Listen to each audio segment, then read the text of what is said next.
Hello students, maths में हमने geometry वाला जो लेसन पढ़ा था उसमें हमने अलग अलग ज्योमेट्रिकल शेप्स के बारे में पढ़ा था। लाइन क्या होती है, लाइन सेगमेंट्स क्या होते हैं, रेस क्या होती है, उनके बारे में पढ़ा था। एंगल और उसके अलग अलग जो टाइप्स होते हैं, टाइप्स ऑफ एंगल्स हमने पढ़े थे। तो आज हम सीखते हैं कि अगर हमें दिया गया है कि हमें कोई एंगल बनाना है तो हम कैसे एंगल को कंस्ट्रक्ट करते हैं।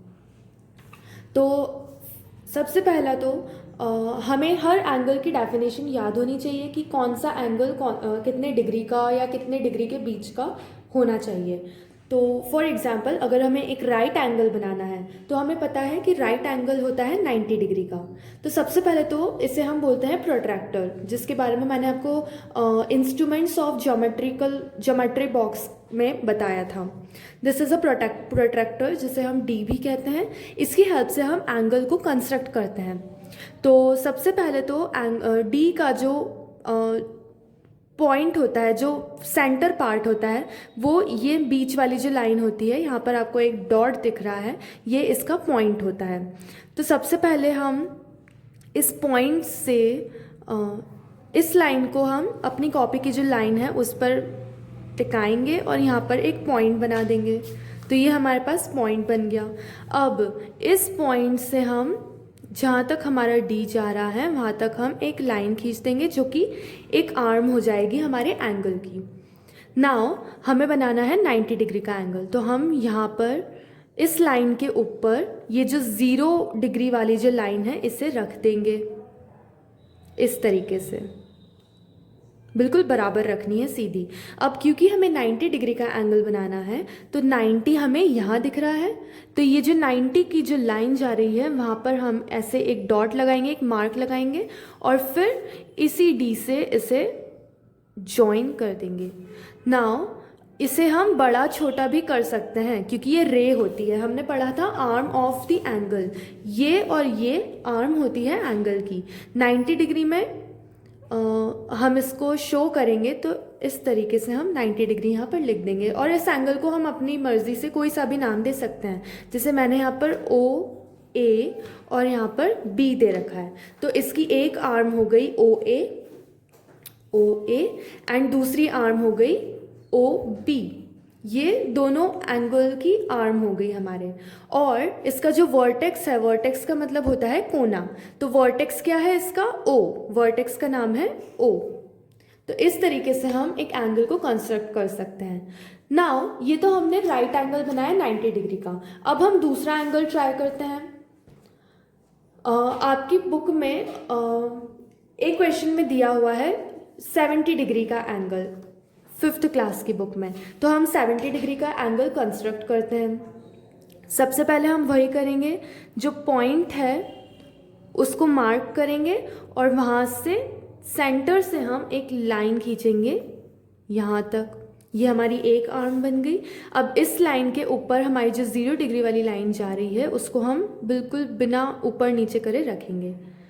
और अगर हमें 70 डिग्री का एंगल कंस्ट्रक्ट करना है तो हम इधर के 70 डिग्री को देखेंगे। देखो, जब हम 0 से 90 तक जाते हैं तब हम हमेशा नीचे वाला नंबर देखते हैं, जो नीचे 0, 10, 20, 30, 40, 50, 60, 70, 80, 90, 100, 110, 120, 130, 140, 150, 160, 170, 180। तो ये जो नीचे के जो नंबर्स हैं उनसे हम एंगल को बनाते हैं या मेजर करते हैं। तो अब हमें 70 डिग्री का एंगल बनाना है, तो हमारा 70 यहाँ नीचे की साइड ये आ रहा है। तो 70 की जो लाइन है यहाँ पर हम एक मार्क लगा देंगे और फिर इससे इस तरीके से ज्वाइन कर देंगे।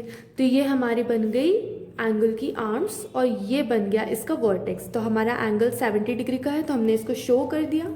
इस आर्म को हम कुछ भी नाम दे देंगे, ओ एक्स एंड ओ वाई। तो आर्म्स कौन सी हो गई? ओ एक्स एंड ओ वाई। और इसका जो वर्टेक्स है वो है ओ।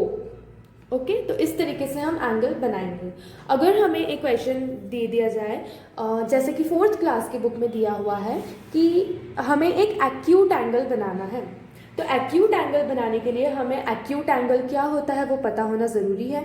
तो हमने डेफिनेशन पढ़ते टाइम पढ़ा था कि एक्यूट एंगल एक ऐसा एंगल होता है जो कि 0 डिग्री से ज़्यादा 0 डिग्री से ज़्यादा और 90 डिग्री से कम का होता है। तो मतलब अगर हम कोई एक्यूट एंगल बनाएंगे तो हमको इन दोनों के बीच का कोई भी नंबर लेना है और उसका उस डिग्री का एंगल कंस्ट्रक्ट करना है 0 to 90।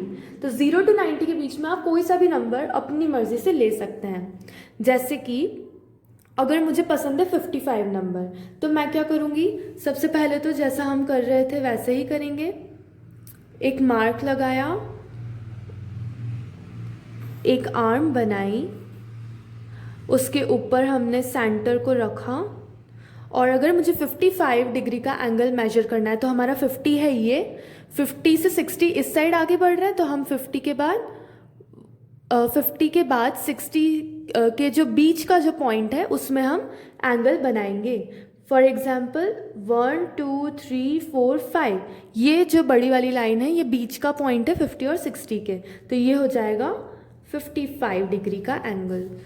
इसको हम ज्वाइन कर लेंगे तो ये हमारी दूसरी आर्म बन गई। ये है हमारा 55 डिग्री का एंगल और इसको भी हम नाम दे देते हैं OA एंड OB। तो इसका वर्टेक्स जो है वो O हो गया और इसकी आर्म्स हो गई OA एंड OB। तो इस तरीके से हम कोई सा भी एंगल अब कंस्ट्रक्ट कर सकते हैं।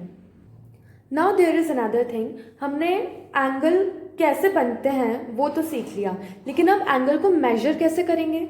जैसे हमारे पास ये एंगल दिया हुआ है, बना हुआ है, लेकिन यहाँ पर हमें दिया नहीं गया है कि कितने डिग्री का है और हमें पता करना है कि ये एंगल कितने डिग्री का है, कितना इसका मेजरमेंट है। तो हम क्या करेंगे, जो जिस तरीके से हम एंगल बनाते हैं उसी तरीके से हम अपने D को या अपने प्रोट्रैक्टर को रखेंगे।